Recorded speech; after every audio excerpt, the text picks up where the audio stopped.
Hello and welcome to my review of the Starving Games, the Hunger Games parody, sort of. And I'm just going to go out and say that I actually kind of like this movie in a weird sort of way because, the thing is, the movie they're trying to satirize, you know what it is. It's the Hunger Games, and I guess all the other movies that are going to come out. The problem with this is the Hunger Games movie itself, as you are all, I guess, aware, is in itself a satire of reality TV, a satire of the obsession with celebrities, while also being a very insightful commentary on the the whole social thing that's going on, the 99% and the 1%, and all that sort of stuff. Um, but again, that's the problem, or well, not the problem, but the reason that I think that the Starving Games is kind of passable is because it's kind of hard to satirize something that, again, in and of itself, is a satire. Yeah, well, this movie that I watched is, of course, brought to us by the Seltzerberg duo. That's, wait a minute, I have my notes here. Jason Friedberg and Aaron Stelzer, so that's why you get the names sort of mixed together. That's why they are called like Stelzerberg Productions, who gave us like very good comedies. Again, comedies. Like they're responsible for shit like Epic Movie and Disaster Movie, Date Movie, you know, all of those crazy, those retarded parodies. But with this one, with the Starving Games, I actually thought they actually did a kind of, again, kind of good job, sort of. Because again, it's kind of hard to satirize the satire. There's only so much fun or so much stuff you can take to poke at it, for it to be kind of a spoof sort of thing. Well, I'll just tell you a few things that I actually liked in this movie. It does have a few problems with it, but well, the first thing I do kind of like is, again, the name Katniss Everdeen in the original. There's a lot of stuff you can make fun with this, like poke fun at it. And in the Starving Games, they basically call her Can't Miss Evershot, which I thought was kind of, again, kind of works, maybe, because the name Katniss itself is kind of weird. But honestly, I kind of hope they would have gone with the whole, like they should have just gone out and just called her something like Cat Piss. Like how in Doug Walker's Bum Review, the bum keeps calling her Cat Piss, and he does again in the Bum Review of Catching Fire. I think they just should have taken that, just went with it, just called her Cat Piss through the entire movie. And I don't know, maybe it's just me, but at some points I actually thought they did call her that. Maybe because it was kind of a bad audio I had. Watching this, the audio was a little bit too low, so sometimes I couldn't really understand what they're saying. So, yeah, I think they just should have gone balls out. They should have just called her Cat Piss. Now, they should have just went with that. It would have been kind of stolen, but it would have still been kind of funny. Now, what are some of the other good moments? I like the part where I like how what they do with the mother in this parody. Like again, it's not very good, but whatever. Basically, they have the mother in the movie, but she's like this sort of like zombie kind of thing. Like she's always there, like you get sometimes like drooling kind of thing. I do like this because it does sort of raise your attention to the fact that in the actual movie you don't actually see the mother. I think it's been a long time since I watched the Hunger Games, but I don't think you actually ever. Yeah, I don't actually think you ever see the mother, or like maybe like once or twice or something. So I did like what they did with this. That she's basically like this zombie thing. She doesn't actually fulfill a purpose in this movie. She's just there, which again sort of raises your attention to like how many times was the mother in the actual movie? Did we ever see her? Did she ever have a line? Like ever? And I did kind of like that.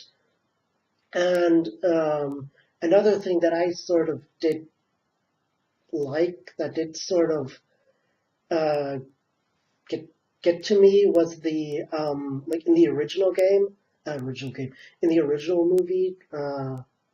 Tyra Banks, I think, is the actress that plays that really, you know, that woman, the white woman, the woman with the white makeup and the red like lipstick and all that, that wearing that big pink outfit and having this huge, outrageous hairdo. I do kind of like that in the Starving Games. They put like a basket on her head, like a literal like fruit basket, and it is so fucking heavy that it pulls the like she like falls back. And in the Starving Games, she's played by this.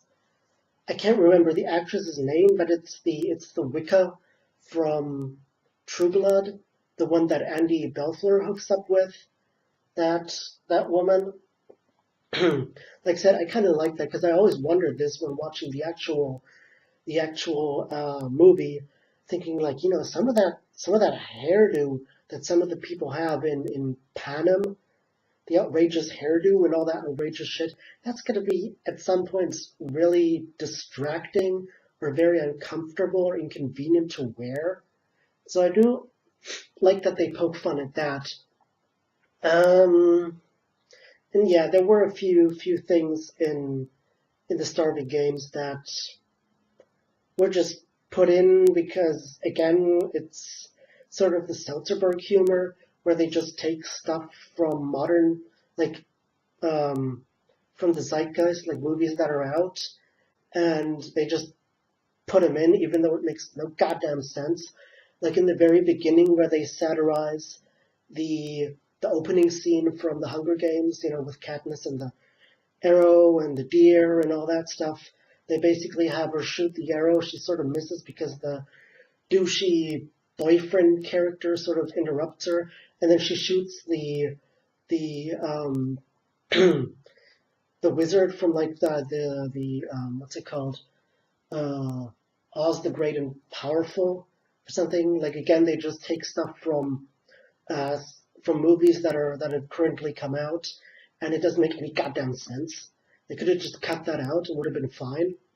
The part with the part with the cave scene from the original movie. No, they do some stupid shit with again The Hobbit. They again reference a movie that just came out and all that stuff. That's Seltzerberg stuff that doesn't mean anything and it's not funny or something. But what they do with the cave scene, I that was kind of, I wouldn't say no, it's not ingenious by any stretch of the imagination. It's just that they let's say they parody something that's not actually sort of a parody, but something that I guess a lot of people oh, did sort of imagine, like in their head, sort of the scene, the original scene in the movie, in the Hunger Games, when Katniss and Peter are in that cave, and we get the first sort of romantic moment with the two. And yeah, of course, everyone sort of, or at least like, for example, like me when I was watching this, is sort of thinking past this. Like, what if they actually like get it on in that scene and all that? And I think it was in the mentioned in the Brad Jones midnight screenings where someone mentioned that if this weren't a kids movie, these two would have probably did it with each other, and that's what I like in the starting games. They actually do that. They actually take that joke, that thing that you're kind of like going two steps further, and they just run with it. Like they have this scene, like again, it's sort of like funny romantic. It's not like really romantic, but they do that to mm, where yeah, like they basically there's this thing where in the again it's in the original movie where they get like these parachute things that come down to to help them, and again it's played for of course for comedy where there's this line from this in the starting games they call him Seneca. In the original movies he's called Seneca. What the hell he's supposed to do, why the hell he's called that, if that's supposed to be some stupid reference to the Roman philosopher, I don't know. But yeah, they get this message from Seneca that basically says, what the fuck are you waiting for? Get it on. We all want to see you fuck. And then yeah, they have this sort of not debate, but this they're sort of wondering whether they're supposed to do it because in the beginning of the starting games, it's really made clear that Katniss, sorry, can't miss, has does like wants nothing to do with this Peter character, who in this movie is like this really stupid like douchebag, like this dweeby kind of character. Like the only thing that's missing is the pocket protector and the glasses. And yeah, and then they basically how they get to the fucking, they get um essentially another parachute comes down, and they get like this big like condoms and that, and yeah, they believe them, they just do it, and then it's all like censored out. Like you can see they have the shots like they have in the real movie from District 12, where they're all watching this on this big, huge fucking IMAX screen, like again how they have in the real movie. And you can see it's like this big, huge censor bar with the parody version of what's his name? Snowflake, Snowball, something. The evil Santa Claus. Evil Santa Claus. Yeah, that's essentially what everyone calls him. So I'm just gonna call him like that. Yeah, evil Santa Claus. And I have this big sensor thing with his face on it. And yeah, again, I do sort of like that they actually go with this. That it's not just some stupid humor or something, but it's something that, again, it sort of plays to the audience of or like at least the adult audience. If again you're seeing this from a more adult standpoint and you're thinking like past this, that of course when you're watching this in real life, when you're actually in one of those districts or like District 12 and you're watching the scene, of course it's going to be, I would imagine they would show this whole thing like uncensored, which again is kind of funny to again think about. Yeah, and I liked what they do with Seneca's beard. Like they all have these outrageous beards in this. Like again, and in the original too, the character of Seneca has this really weird, crazy shaven beard that does look kind of cool, but it looks kind of goofy even in the original. And here they basically have him um like people do with tattoos. Like they tattoo, I don't know, some like on their neck, like maybe the McDonald's arches and something. That he always has these product logos. Like he has the arches, McDonald's arches shaven in. At one point, he has like a the Starbucks goddess, queen, whatever the hell that's supposed to be, and all that sort of stuff. And I do kind of, I don't like it. Maybe it's humor, it's stupid humor. Does get a chuckle out of some people. It did get a chuckle out of me at some point.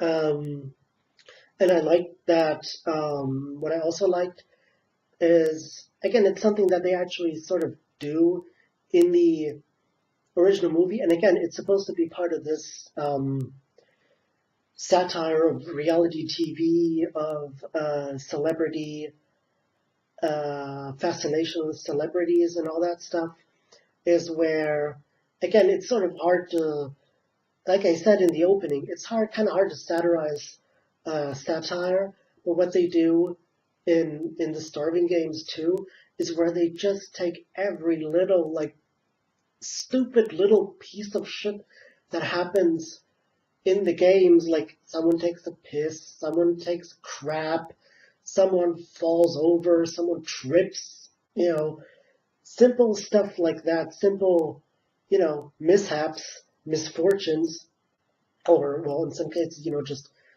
misfortunate enough to be filmed on camera, and they just inflate it into this big, huge, big pile of like, oh my god, oh my god, she took a piss, she took a piss on a ladybug, stuff like that.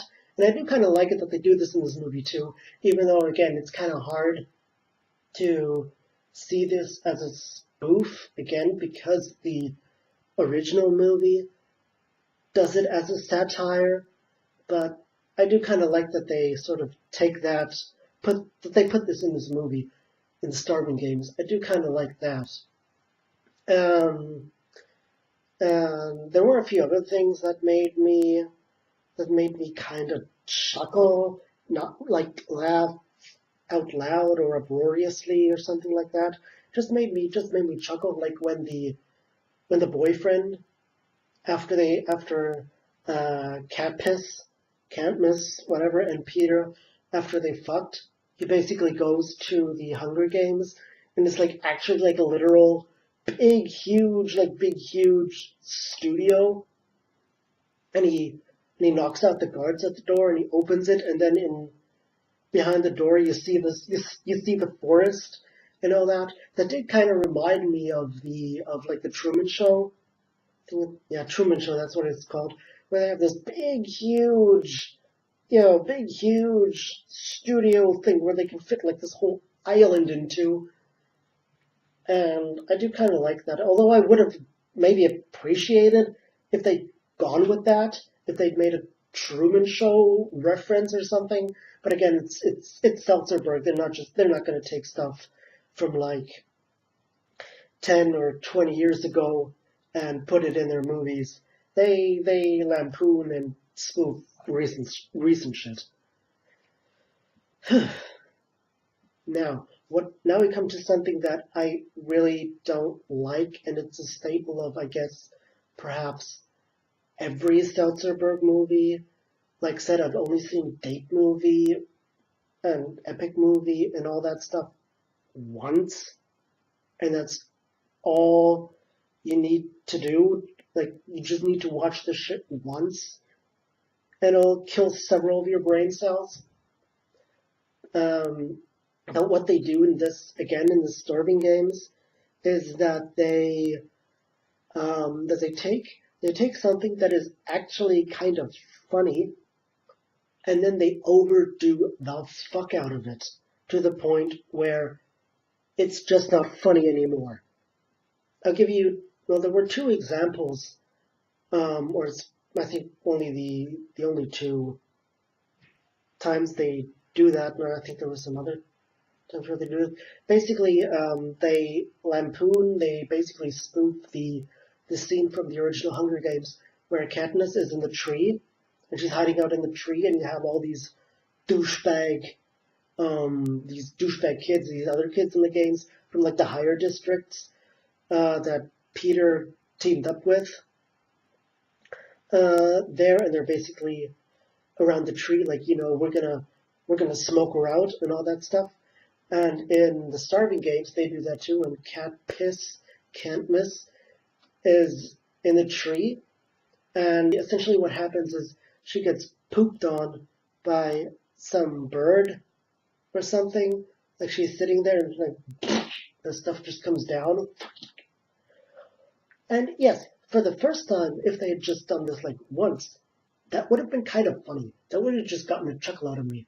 Like, ha ha ha, if you're sitting in this tree for so long, something like that might actually happen.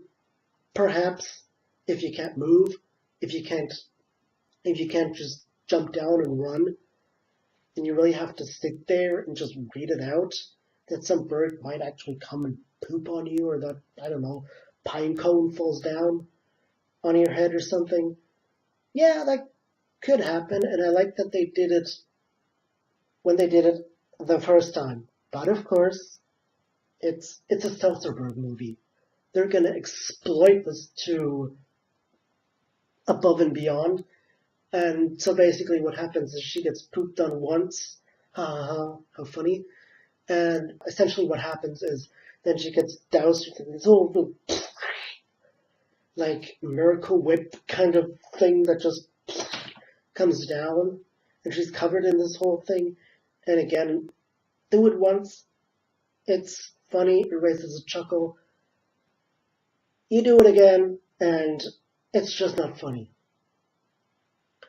And the other time that they did this was when the people of District 12, like in the Starving Games, they're spoofing the part in the real Hunger Games where the people decide to rise up, and essentially the douchey boyfriend character gives like this big, again, it's played for laughs, like this big speech, like, we don't want to take this shit anymore, and we're gonna, rise up, we're gonna throw down this fascist dictatorship.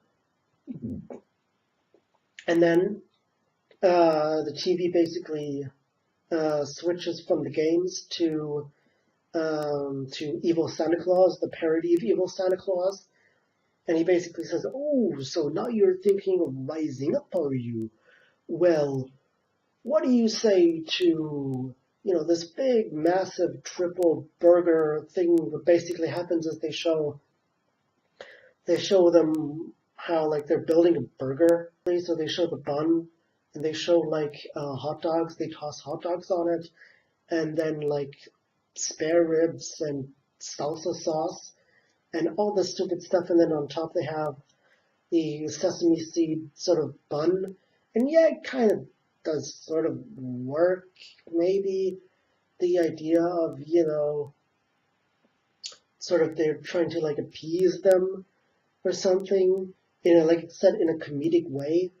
But again, they overdo the fuck out of it. So what happens after they toss in the bun, like you think, okay, the burger's done, something. They just pour more shit onto it, like, I don't know, another like Miracle Whip sort of thing, and more hot dogs, and more spare ribs, and all that stuff, and then it's just not funny anymore.